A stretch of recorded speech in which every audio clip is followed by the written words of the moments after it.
Verify that time period of simple pendulum is directly proportional to the square root of its length and hence find the value of g from the graph.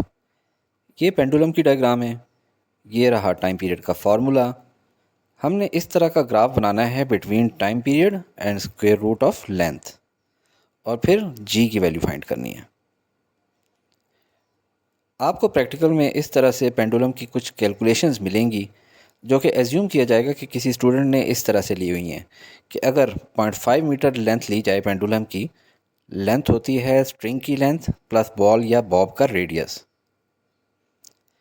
तो एक complete round को कहते हैं time period, जिसकी value major करेगा वो student 1.4187 seconds. ये data आपको गिवन होगा।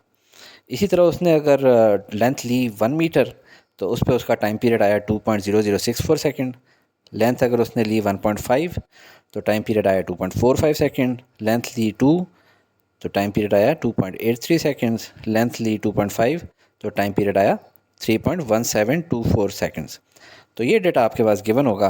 अब आपने आगे अपने प्रैक्टिकल की जो है असेसमेंट उसको किस तरह सॉल्व करना है। आपने स्क्वायर रूट ऑफ एल निकालना था।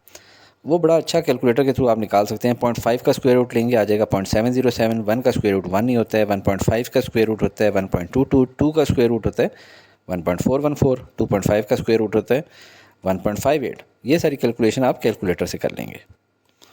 अब आप इस तरह से ग्राफ ड्रॉ कर लेंगे। कैसे? सबसे पहले इसको लेबल करेंगे। एक्स एक्सिस को हम लोग ले लेंगे स्क्वायर रूट ऑफ लेंथ और वाई एक्सिस को ले लेंगे टाइम पीरियड। ओरिजिन को 0 कह देते हैं। अब स्क्वायर रूट ऑफ लेंथ के अगेंस्ट आप देखें, आपकी जो वैल्यूज़ हैं 0.707 से शुरू हो रही हैं 1.58 तक।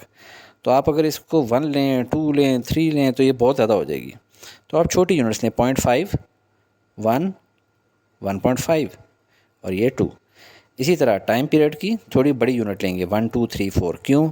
क्योंकि टाइम पीरियड देखें 1, 2, 2, 3, अगर वहाँ पे 0.5 ले लेते 0.5, 1, 1.5, 2, 2.5 तो ये तो हमारे ग्राफ से ही बाहर चला जाता 3।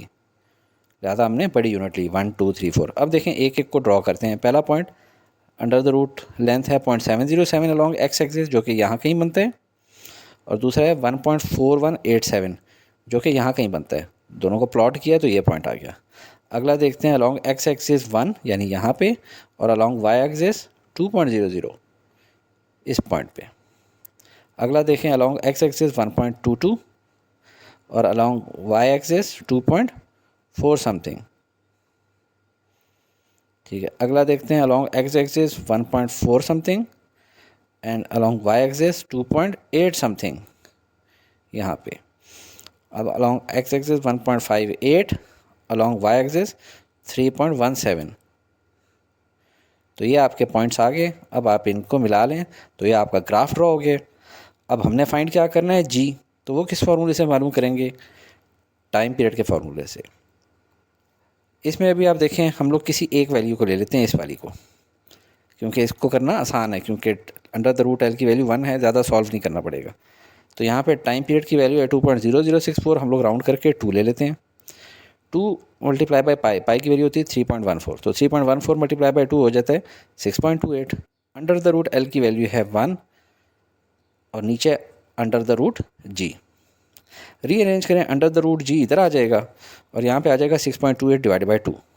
इधर लिख लेते हैं under the root G is equal to 6.28 divided by 2।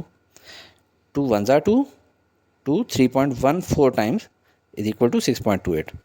अब यहाँ पे स्क्वायर रूट ऑफ जी है, हमें जी मालूम करना है, तो इस साइड का भी स्क्वायर ले लेंगे और राइट साइड का भी। तो इस साइड का स्क्वायर लेंगे तो स्क्वायर स्क्वायर रूट से कट जाएगा, बच जाएगा जी, और राइट साइड पे आ जाएगा 9.86। और जी की वैल्यू क्या होती है एक्सेलरेशन की यूनिट्स में? मीटर पर सेकेंड स्क्वायर।